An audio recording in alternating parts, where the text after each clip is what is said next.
हजरत उमर रजी अल्लाह ताला अन्हो के दौरे खिलाफत में एक सालार उस्मान बिन अबी आस ने बॉम्बे के करीब थाना बंदरगाह के इलाके पर हमला किया था। इस हमले का मकसद ये था कि हिंदुस्तान के जनूबी इलाकों में अरब के जो ताजिर और जहाजरां जाते हैं, इनकी हिफाजत के लिए हिंदुस्तान की किसी बंदरगाह पर कब्जा किया जाए। ये हिंदुस्तान पर मुसलमानों का पहला हमला था, मगर ये हमला अमीर अल मोमिनीन के हुक्म के बगैर किया गया था। हमला कामयाब था, लेकिन इस बंदरगाह पर कब्जा न किया गया। मौर्रख बलाजरी लिखता है कि जब उस्मान बिन अबी आस ने माल गनीमत में से बैतुल माल का हिस्सा मदीना भेजा तो हजरत उमर रजी अल्लाह ताला अन्हो ने बड़ा सख्त पैगाम भेजा।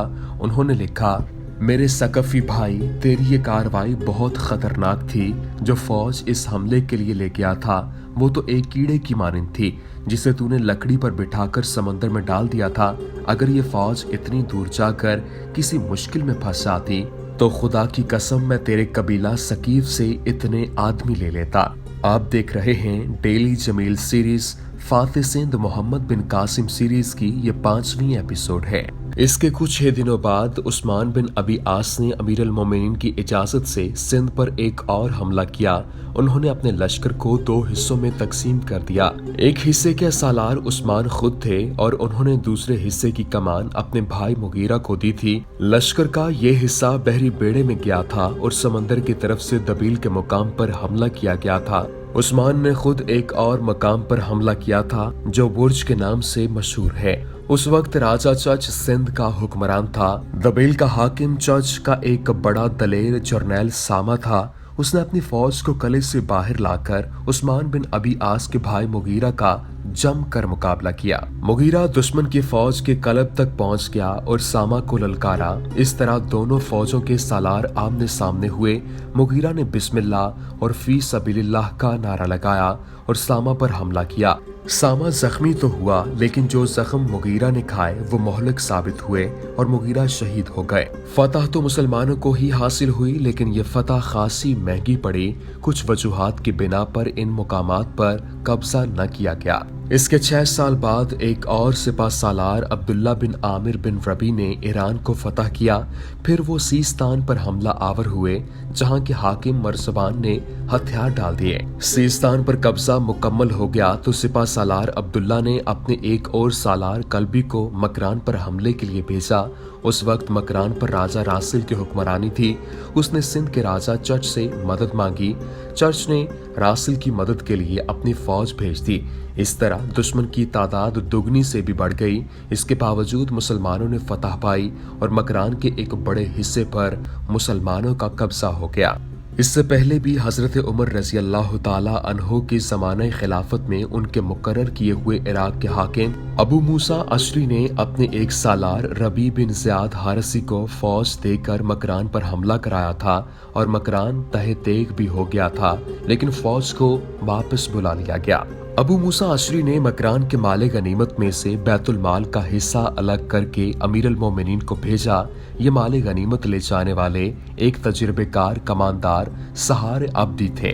अल्लाह तुम सबको ये फतह मुबारक करे। अमीर अल मोमिनीन उमर फारूक रज़ी अल्लाह ताला अन्हु ने कहा, तुम सब पर अल्लाह की रहमत हो। ये बता, मकरान का इलाका कैसा है, वहाँ के लोग कैसे हैं और वहाँ की जमीन कैसी है? अमीर अल मोमिनीन सहार ने कहा, खुद प्यासी है, फल नहीं, फूल भी नहीं। फल है तो वो खाने के काबिल नहीं। वहाँ के लोग लूट मार के दिलदाता हैं, एक दूसरे को लूटते हैं और जिंदा रहते हैं। जिंदा रहने के लिए दूसरों को कत्ल करते हैं। अगर हमने वहाँ थोड़ी फौज रखी तो उसे लूट लिया जाएगा, और अगर ज्यादा फौज रखी तो भूख और प्यास से मर जाएगी। तुझ पर अल्लाह मेहरबान हो। उमर फारूक रज़ी अल्लाह ताला अन्हो ने सहार अब्दी की बात काटते हुए कहा, तू शायरी कर रहा है, वहाँ के सही हालात बयान कर। अमीर अल मोमिनीन सहार अब्दी ने कहा, जो देखा है वो बयान किया है। खुदा की कसम, जो कोई वहाँ जाएगा यही बताएगा जो मैंने अमीर अल मोमिनीन की खिदमत में बयान किया है। सदाकत को नजरअंदाज नहीं किया जा सकता। नहीं सहार, अमीर अल मोमिनीन ने 2 टोक लहजे में कहा, मुजाहिदीन इस्लाम को भूखा और प्यासा नहीं मारा जा सकता। कैसर व कसरा से हथियार डलवाने वाले मुजाहिदीन की ये तौहीन नहीं की जा सकती कि वो सो रहे हों तो डाकू उन्हें लूट लें, वो भूख और प्यास से सिसक सिसक कर जान दे दें। अमीर अल मोमिनीन उमर फारूक रजी अल्लाह ताला अन्हो ने हुक्म दिया कि लश्कर को वापस बुला लिया जाए। कुछ हिस्से पर कब्जा रखा गया और जो इलाका हुक्म तगल्लुबी ने फतह किया था उसे छोड़ दिया गया। हिंदुस्तान के मगरबी इलाकों में मुसलमानों की पेशकदमी और फतूहात मकरान पर ही खत्म नहीं हो जाती। ये तफसीलात खासी तवील हैं। बात चूंकि तारीख़ इस्लाम के अजीम और सबसे कम उम्र सालार मोहम्मद बिन कासिम की हो रही है, इसलिए हम इस रुइदाद को सिंध तक ही महदूद रखेंगे। उमर फारूक रजी अल्लाह ताला अन्हो की शहादत के बाद हजरत उस्मान रजी अल्लाह ताला अन्हो मसनद खिलाफत पर रौनक अफरोज हुए। उस दौर में भी हिंदुस्तान के मगरबी इलाकों में मुसलमानों की पेशकदमी जारी रही। फिर हजरत उस्मान रजी अल्लाह ताला अन्हो की शहादत के बाद हजरत अली करमुल्ला वजह की खिलाफत का दौर शुरू हुआ, जिसमें मुसलमान कल्लात तक पहुंचे। इसके बाद हजरत अली करमुल्ला वजह भी शहीद हो गए और खिलाफत बनु उमैया के पास चली गई। बनु उमैया के दौर में भी हिंदुस्तान के मगरबी इलाकों में मुसलमान हाकिम रहे, लेकिन पीछे इस मरकज में जहां से इस्लाम की किरण फूटी और दूर दूर तक पहुंची थी, इनमें दौलत और इक़्तिदार की हवस पैदा हो गई और खिलाफत एक मुतनाज़िम मसनद बन गई। इस हवस ने इन मुसलमानों को, जिन्होंने इस्लाम को कुर्राए अर्ज के गोशे गोशे तक पहुंचाया था, खाना जंगी में उलझा दिया। नेको बद के, झूठे और सच्चे की, हक और बातिल की तमीज खत्म हो गई। जिन्होंने हक का परचम बुलंद किया उन्हें बागी कहा गया। जुल्म व तशद्दुद का दौर शुरू हो गया। जिसने जुल्म व तशद्दुद में सबसे ज्यादा नाम पाया वो मोहम्मद बिन कासिम का चचा हुज्जाज बिन यूसुफ था। अब इक़्तिदार के इन पुजारियों ने इस्लाम और अल्लाह अकबर के नारों को सियासत का रंग दे दिया। मसनद खिलाफत पर जो मार का आराई हुई, हम इसकी तफसीलात में भी नहीं जा रहे। मुख्तसर बात यह है कि वो वक्त भी आया कि खिलाफत दो हिस्सों में बट गई, दारुल खिलाफे दो हो गए। यूं कह लें कि इस्लाम का जिगर दो हिस्सों में कट गया।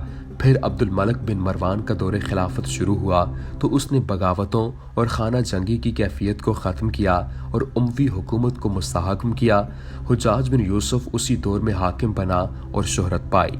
बगावत के दौर में तकरीबन 500 सरकर्दा अरब राजा दाहर के पास पहुंचे और उन्हें राजा दाहर ने पनाह देकर मकरान के इस इलाके में आबाद कर दिया था जो इसके कब्जे में था। इन पनाह गुज़ीनों में अक्सरियत इलाफी खानदान की थी। ये एक मशहूर जंगजू कबीला था। बिलाल बिन उस्मान अपने 4 साथियों के साथ पनाह लेने ही आया था। चूंकि वो अजनबी थे इसलिए भटकते और छुपते फिर रहे थे। उन्हें ये भी मालूम था कि इस सिंध के राजा ने अरब की खिलाफत के साथ दुश्मनी पैदा कर ली थी। इसकी एक वजह तो ये थी कि उसने खिलाफत के बागियों को पनाह दे रखी थी और दूसरी वजह ये कि इसके बाप चर्च ने मुसलमानों के खिलाफ मकरानियों को मदद दी थी। इस वजह से भी बिलाल बिन उस्मान डरता था कि राजा दाहर उन्हें गिरफ्तार करके कैद खाने में डाल देगा। माई रानी ने बिलाल को दूसरे दिन कले से थोड़ी ही दूर एक जगह मिलने को कहा था। दूसरे दिन बिलाल चलने लगा तो दोस्तों ने उसे रोक लिया। रात को ही वो इस मसले पर बहसो मुबासा करते रहे थे। उसके साथी कहते थे कि रानी इसे धोखे में बुलाकर गिरफ्तार करवा देगी। ये शक बिलाल के जहन में भी था क्योंकि माई ने इसे कहा था कि वो इसे जासूस समझती है। उसने अपने साथियों को ये बात बताई थी, इसीलिए साथी उसे जाने से रोकते थे। लेकिन बिलाल ये भी महसूस करता था कि माई उसे धोखा नहीं देगी। अगर जाना ही है तो हम भी तुम्हारे साथ चलेंगे, बिलाल के एक साथी ने कहा। तुम क्या करोगे? बिलाल ने पूछा और कहा, तुम सबको मेरे साथ देखकर वो मुझे नहीं मिलेगी और ये भी सोचो कि उसकी नीयत खराब हुई तो तुम सब मेरे साथ पकड़े जाओगे। बेहतर है कि मुझे खतरा मोल लेने दो और तुम यहीं रहो। इस तरह ये होगा कि मैं अकेला पकड़ा जाऊंगा। अगर मैं शाम तक वापस ना आया तो समझ लेना कि मैं मुसीबत में गिरफ्तार हो गया हूँ। फिर तुम यहाँ से निकल जाना। इसके साथी न माने। आखिर उन्होंने ये फैसला किया कि बिलाल अकेला जाए और वो घोड़े पर जाए ताकि खतरात की सूरत में वहां से भाग सके। उन्होंने ये भी तय कर लिया कि उसके चारों साथी उस जगह से जहां बिलाल से रानी ने मिलना था कुछ दूर छुपे रहेंगे और खतरे की सूरत में बिलाल की मदद को पहुंचेंगे। बिलाल बिन उस्मान अपने घोड़े पर सवार हुआ, बर्छी हाथ में ली और चल पड़ा। इसने जहां पहुंचना था वो जगह 2.5-3 मील दूर थी। माई ने उसे रास्ता बता दिया था। बिलाल जब चट्टानों, टीलों और खड़नालों के इलाके से बाहर निकलकर आगे आ गया तो उसे कुछ दूर एक ऐसा सरसब्ज खित्ता दिखाई देने लगा जैसे सहरा में नखलिस्तान होता है। वहां हरे भरे दरख्तों के झुंड थे, उनमें छोटे छोटे दरख्त भी थे और ऊंचे भी। उनके नीचे ऊंची घास भी थी और खूबरू पौधे भी थे। इधर से बिलाल का घोड़ा चला जा रहा था, उधर से एक घोड़ा दौड़ता आ रहा था। स्याह रंग के इस घोड़े की सच धज बताती थी कि शाही अस्तबल का घोड़ा है। बिलाल बिन उस्मान ने दूर से पहचान लिया कि घोड़े का सवार कोई आदमी नहीं, औरत है। वो रानी थी। बिलाल बिन उस्मान कोई ऐसा कच्चा आदमी नहीं था। उसने अपने आप पर माई रानी के हुस्न और उसकी जवानी को सवार नहीं किया था। उसने घोड़े को एड़ लगाई और घोड़ा दौड़ पड़ा, लेकिन घोड़े का रुख माई रानी की तरफ नहीं था, बल्कि उस तरफ था जहां उसने रानी से मिलना था। वो रानी से पहले उस जगह पहुंच गया। वो जगह बहुत ही खूबसूरत थी। उसके अंदर छोटी सी एक झील बनी हुई थी। उसके इर्द गिर्द छोटी छोटी टीकरियां और इस पर ऊंची घास और झाड़ियों जैसे सरसब्ज पौधे थे। इनमें और टीकरियों के पीछे बैक वक्त कई आदमी छुप सकते थे। ये जगह खासी वसी थी। बिलाल घोड़ा दौड़ाता हुआ इस तमाम इलाके में घूम गया। वो देखता फिर रहा था कि रानी के आदमी छुपे हुए ना हो। इसके सामने अपनी सलामती थी। उसे दरख्तों पर चहचहाते हुए परिंदों के सिवा कोई जानदार नजर न आया। ये चंद एक गिलहरियां थीं जो इसके घोड़े से डरकर दरख्तों पर चढ़ गईं। वो तमाम जगह घूम फिर कर झील के किनारे पर आया तो उधर से माई रानी का घोड़ा इस खूबसूरत जगह दाखिल हुआ। वो कूदकर घोड़े से उतरी और बच्चों की तरह हंसती हुई बिलाल की तरफ आई। बिलाल घोड़े से उतरकर आहिस्ता आहिस्ता उसकी तरफ बढ़ा। माई ने करीब आकर बेसाख्ती से बिलाल का एक हाथ अपने हाथों में ले लिया और इस हाथ को चूम लिया। फिर उसने इस हाथ को अपने कांधे पर रख लिया और सरक कर बिलाल के इतने करीब हो गई कि बिलाल का बाजू इसके कंधे से सरक कर इसकी पीठ तक पहुंच गया। इस तरह माई बिलाल के बाजू में खुद ही आ गई। बिलाल ने अपना बाजू पीछे कर लिया और खुद भी जरा पीछे हो गया। क्यों? माई रानी ने मुस्कुराते हुए पूछा। क्या तुम्हें अच्छा नहीं लगा? क्या तुम मुझसे डरते हो कि मैं इस देश की रानी हूँ? तुम्हें डरना नहीं चाहिए। मैं जानती हूँ तुम अपने देश की रियाया में से नहीं। मुझे पता चला है कि अरब से भागकर जितने लोग मकरान में आए हैं वो सब सरदार हैं या सरदारों के बेटे हैं। तुम भी ऊंचे तबके के आदमी मालूम होते हो। नहीं रानी, बिलाल ने कहा, मैं डरता नहीं, मैं हैरान हो रहा हूँ कि एक मुल्क की रानी अकेली कले से इतनी दूर आ गई है। क्या तुम्हारे मुहाफिज बाद में आएंगे?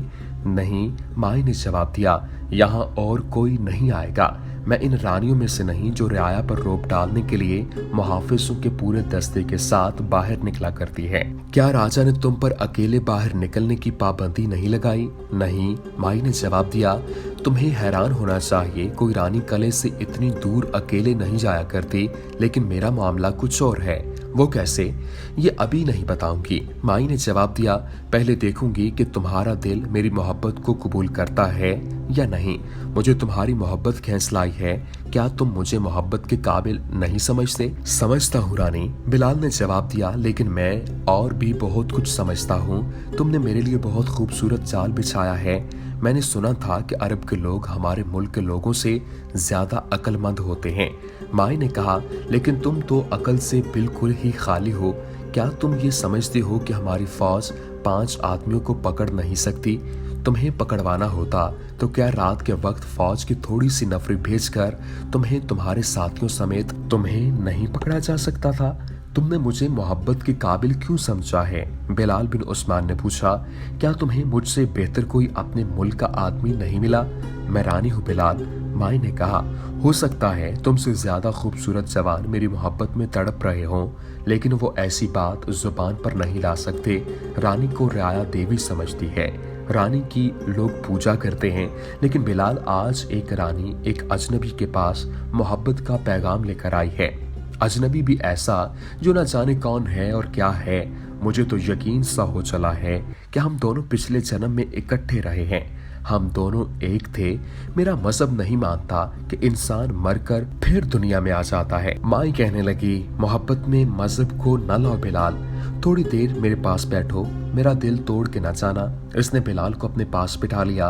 बिलाल में वो मर्दाना हुस्न जलाल था कि हिंदुस्तान की एक रानी इस पर फरेफ्ता हो जाती, और माई रानी के हुस्न जमाल में वो जादू था कि अरब का एक जवान आदमी इसका गर्विदा हो जाता। जब बिलाल और रानी इस रूह परवर सब्जाजार से निकले तो सूरज बहुत दूर आगे निकल गया था। दरख्तों के साए लंबे हो गए थे। बिलाल के साथ ही दूर एक जगह छुपे हुए थे। वो उस जगह को देखते रहे थे जहां बिलाल गायब हो गया था। उन्हें तवक्को थी कि कल से फौज के कुछ आदमी आएंगे और इस जगह को घेरे में लेकर बिलाल को कत्ल कर जाएंगे या इसे पकड़ कर ले जाएंगे, लेकिन कोई भी न आया। बिलाल वापस उनके पास आया तो उस पर खुमार सा तारी था। उसके बोलने का अंदाज ऐसा था जैसे नशे में हो। उसके साथी उससे कुछ और पूछते थे और वो कुछ और जवाब देता था। वो रानी की रोमानी बातें सुनाता था।